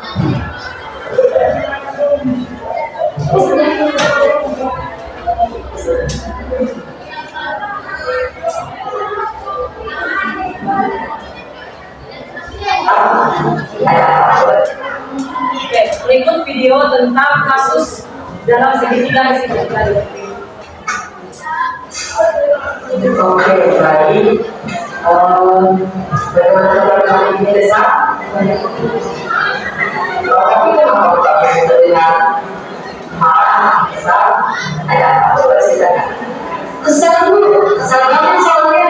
Masa kita ada kesal saya terima. Tapi jadi setelah kamu melakukan kita itu apa yang Ya saya langsung menggunakan dia dan memarahi dia di depan yang lain dan di depan kita tadi juga. Ini juga jelas dari kita dan juga dari orang Islam. Kebetulan tadi pada saat yang lalu ibu kita cerita sama ibu katanya desa dan Rizka bertengkar dalam kelas. Jadi ibu mau saya beritahu sebenarnya apa yang Rizka bilang sama kamu? Dia langsung bilang ibu, kamu udah sayang sama kamu masih tidak juga sama aku. Dia bilang itu sama saya. Jadi setelah tadi sama Rizka bagaimana? Ya saya nggak sabar lagi. Saya langsung memarahi dia sekeluarnya. Oke, di Indonesia yang mengalami. Ibu juga pernah mengalami hal yang sama di sekolah. Tapi ibu melakukannya untuk membela diri. Dan sebenarnya hal yang mungkin lakukan juga merupakan hal yang salah. Menurut kamu, apakah perbuatan yang kamu lakukan itu sudah benar sesuai dengan kelas yang kita sepakati sebelumnya? Tentu saja tidak benar, Bu. Soalnya peraturan yang ada di dalam kelas kita itu harus saling menghargai orang lain dan tidak bisa itu di dalam kelas pada saat tidak belajar. Baik, terima kasih. Desa kami masih melihat kesepakatan kelas yang kita lakukan sebelumnya. Jadi hari ini Ibu juga berharap kamu bisa melakukan hal yang sudah disepakati itu. Kira-kira itu untuk kira-kira Desa, apakah kamu perbuatan yang sudah kamu lakukan itu kepada Jessica di hadapan teman-teman SMA dan juga pada saat kita tadi masuk jam pelajaran masih dimulai ya, itu sudah benar belum? Menurut saya itu tidak benar. Dan kalau memang perbuatan yang tidak benar, bagaimana cara kamu bisa melakukannya atau memperbaikinya? Ya saya pun mau memperbaikinya. Saya pun tidak masuk pada teman saya besar kepada ibu kita supaya saya tidak mengulanginya lagi. Baik, terima kasih Desa. Ternyata kalau ada bahan yang baik, kamu juga mau memperbaiki kesalahan kamu kepada diri kita dan juga kepada teman kita. Jadi hari ini Ibu ingin kamu juga melakukan hal yang sudah kamu katakan tadi, untuk memperbaiki kesalahan itu, untuk kita mencari maaf kalian, kemudian kepada teman kita dan cara. Saya ingin berjalan dengan diri, saya ingin mengakui kesalahan saya bahwa saya tidak sebenarnya tidak bertanggung jawab di teman-teman yang lain. Terima kasih. Bersyukur kamu menyadari hal tersebut. Baik, nanti kita akan memperbaikinya bersama. Ibu akan mengajak kamu untuk menjadi kita dan juga akan mendapatkan kamu untuk menuliskan. Kita akan melakukannya bersama-sama. Terima kasih atas kesempatannya dan terima kasih dalam memperbaiki kesalahan tersebut bersama dengan Ibu. Oke, jadi sekarang kamu masih lanjut untuk belajar. Oke, terima kasih. Nanti masih jam pelajaran. Nanti masuk jam pelajaran matematika. Oke, baik. Kamu bisa masuk sekarang ini ke dalam kelas supaya kamu tidak terlalu belajar. Baiklah, kan masuk ke dalam saja. Terima kasih. Terima kasih. Oke, baik. Video tersebut menunjukkan tentang bagaimana cara seorang guru melakukan pendidikan terhadap si anak yang telah melakukan kesalahan di dalam kelas. Jadi dari kasus tersebut, dari video tersebut, kita sebagai guru sama-sama belajar untuk membudayakan budaya positif di dalam sekolah dan juga di dalam kelas ketika kita melakukan proses pembelajaran. Baik, terima kasih untuk kesempatan dan waktunya hari ini Bapak Ibu guru yang hebat, yang saya hormati. Semoga budaya positif ini dapat kita imbaskan kepada siswa kita dan juga kepada sekolah kita, agar siswa yang kita didik memiliki karakter yang baik dan budaya positif yang lebih baik lagi di dalam sekolah kita ini. Terima kasih sudah mendengarkan pemaparan saya untuk nyata. Selamat siang. Tetap semangat Bapak Ibu guru hebat. Sekali lagi saya ingin mengajak Bapak Ibu untuk mengatakan, kalau saya mengatakan SMA Negeri 1 Sorokan Barat hebat, berkarakter, luar biasa. Oke, sekarang Bapak Ibu mari kita sama-sama berdiri sebentar. Baik. Oke. Kalau saya mengatakan SMA Negeri 1 Soka Barat, jawabannya adalah bergerak luar biasa. Baik, sekali lagi. SMA Negeri 1 Soka Barat. Hebat, bergerak dan luar biasa. Baik, terima kasih Bapak Ibu. Silakan dulu kita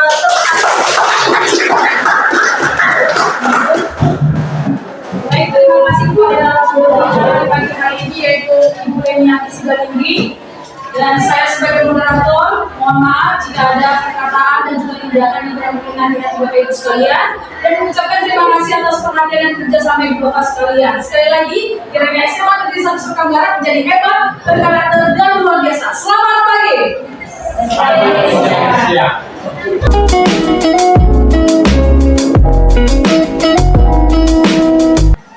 baik, selamat pagi anak-anak.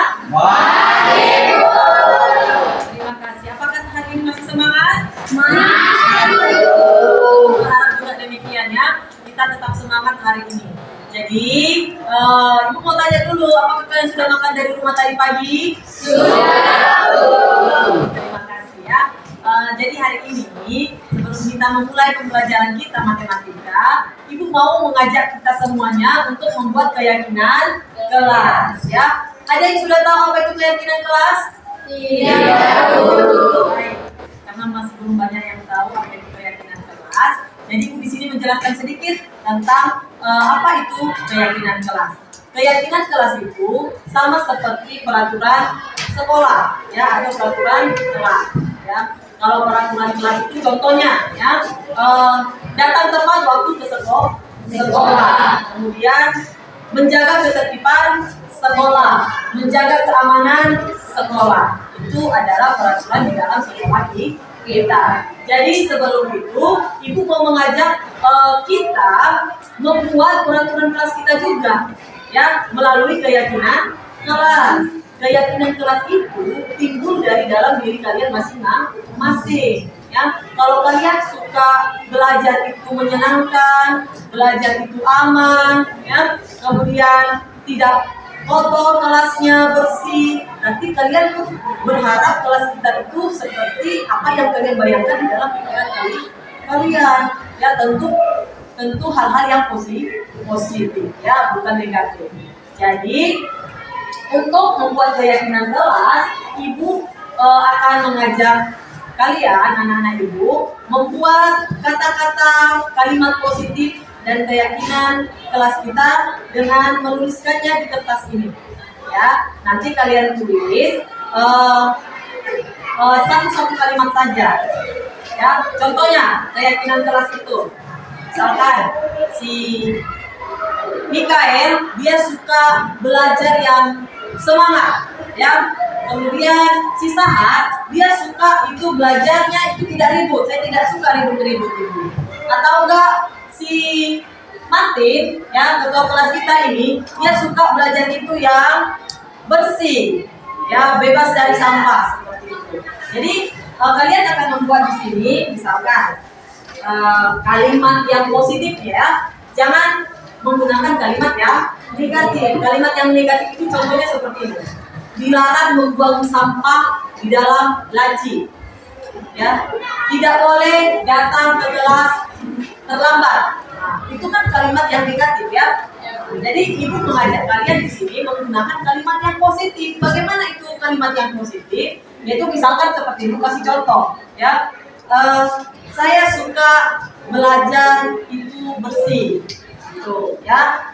Kemudian datang ke kelas tepat waktu.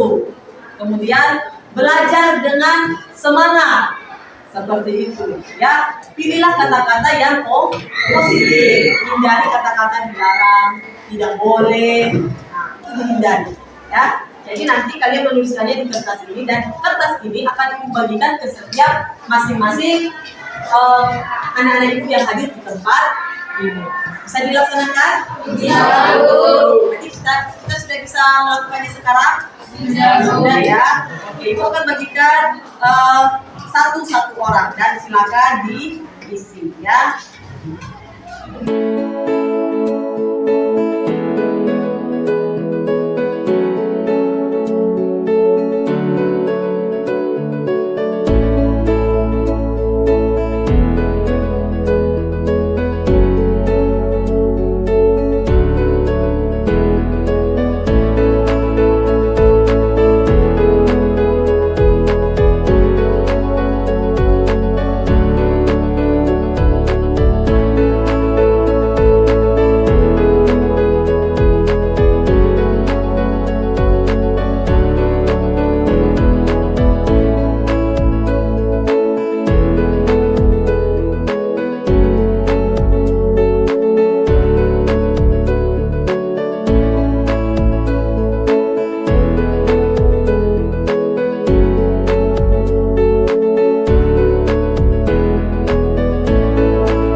Jadi dari banyaknya keyakinan kelas ini, Ibu akan memilih 10 keyakinan yang akan kita tetapkan sebagai peraturan di dalam kelas kita. Ya.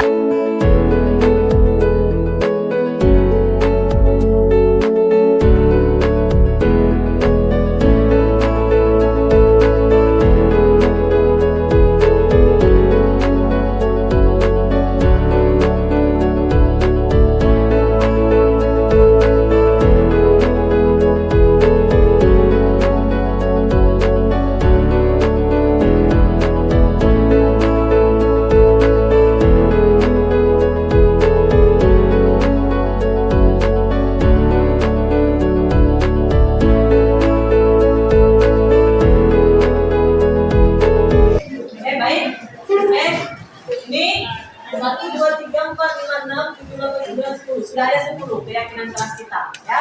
Jadi dari 10 inilah yang akan kita tetapkan sebagai peraturan di dalam kelas. Ini adalah keyakinan yang sudah berasal dari dalam diri kalian sendiri. Jadi inilah yang akan kita tetapkan di kelas kita ketika kita belajar yang menyenangkan. Baik, setelah kita pilih yang ke-10 ini, Ibu kembali akan membuat peraturan kelas ya. Jadi peraturan kelas kita sudah dijelaskan tadi. Yang ke-10 yang pertama tadi adalah solidaritas, kemudian harmonis, saling menghargai, semangat belajar, saling membantu, no bullying. Kemudian berdoa sebelum dan sesudah belajar yang menyenangkan. Kemudian membudayakan 5S, senyum, sapa, salam, sopan, dan santun. Yang terakhir adalah saya ingin belajar dengan kelas yang tertib. Jadi inilah keyakinan kelas kita. Terima kasih karena sudah ikut berpartisipasi untuk membuat keyakinan dan peraturan di dalam kelas kita. Baik anak-anak, tadi kita sudah tetapkan keyakinan kelas kita. Sekarang Ibu mau meminta tanda tangan kalian sebagai persetujuan bahwa keyakinan kelas ini sudah kita tetapkan sebagai peraturan di dalam kelas kita ini.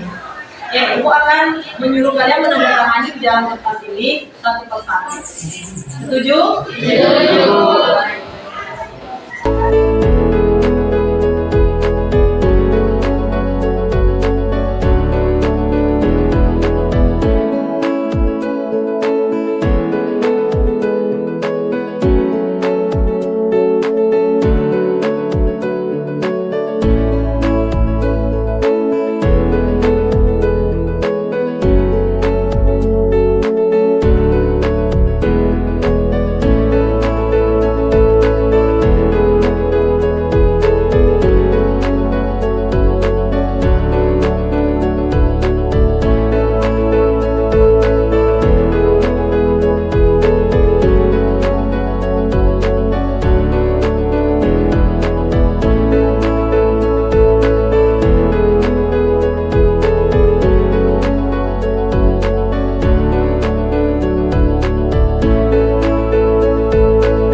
Halo, perkenalkan nama saya Mikael Remanus Buzintak dari kelas 11 IPA 3. Halo, perkenalkan nama saya Tesalonika Matonda dari kelas 11 MIPA 3. Halo, perkenalkan nama saya Martinus Steven Sosaribu dari kelas 11 IPA 3. Halo, perkenalkan nama saya Lebutan Syataruk, saya dari kelas 11 MIPA 3.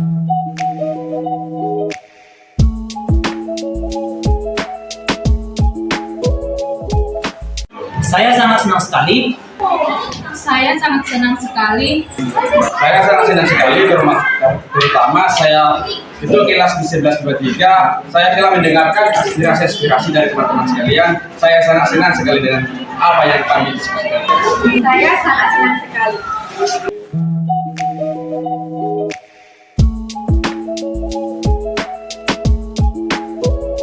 agar dapat menumbuhkan rasa tanggung jawab di dalam diri masing-masing orang, karena tanggung jawab merupakan hal yang sangat penting dalam kehidupan. Karena membuat kita menjadi lebih disiplin lagi. Agar kita dapat menghargai orang lain. Agar membuat lebih baik lagi.